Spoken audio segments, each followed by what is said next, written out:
Welcome to ज्ञान मार्ग philosophy. पिछले लेक्चर में हमने इन्वोल्यूशन और इवोल्यूशन को कवर किया था। तो आज हम ऑरबिंदो के इंटीग्रल योगा को कवर करेंगे इन डीपली मैनर। तो इंटीग्रल योगा क्या है? So the integral means integration. Integration of what? Integration of all parts of one's being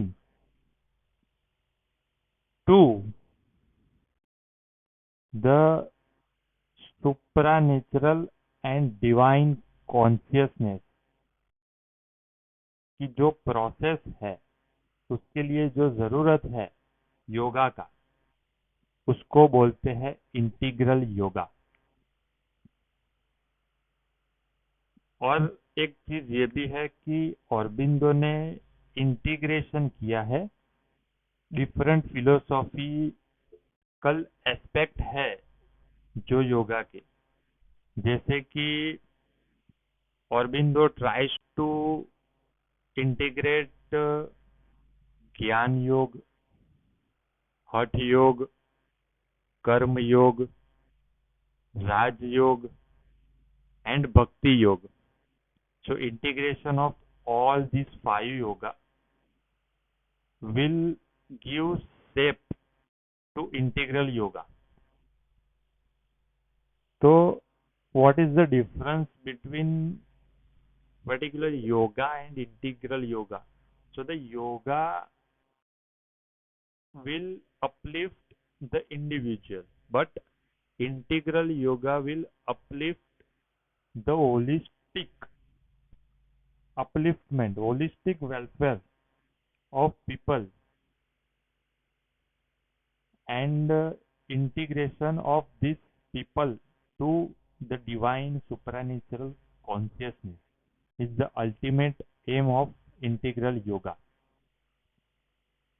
तो इंटीग्रल योगा की थ्री फोल्ड प्रोसेसेस है।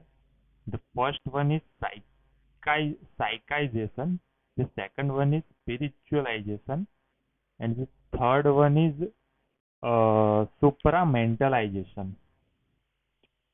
So what do you mean by psychization? Psychization means look inward.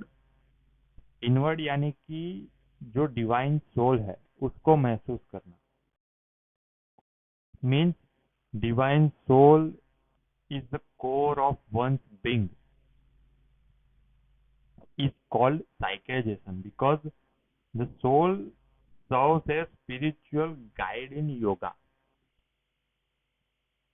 कि mind को quiet रखना है। This is the aim of साइकाइजेशन।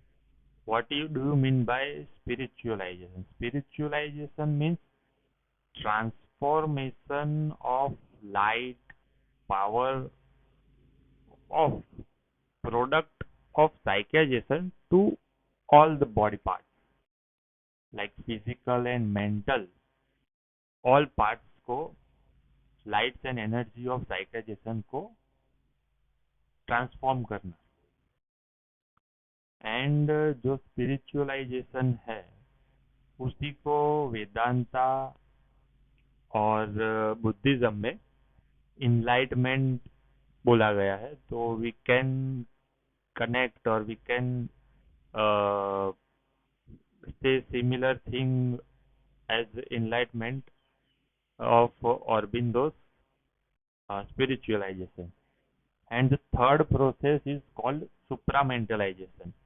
So after the psychization and spiritualization, the one being connect with spiritual divine consciousness is called as supramentalization।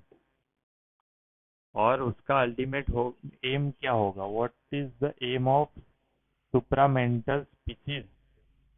तो उसके तीन aim है। First is remove the differential knowledge between the soul.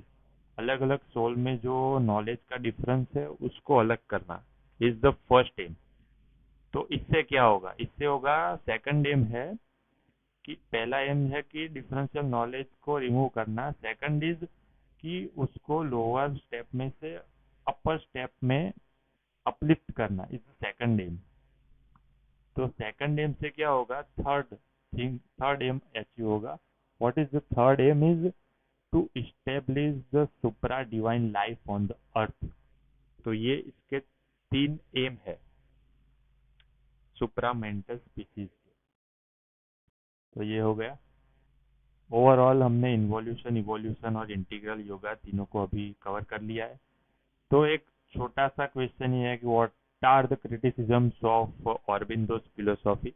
तो ऑरबिंदो की philosophy के criticism में एक तो ये है कि ये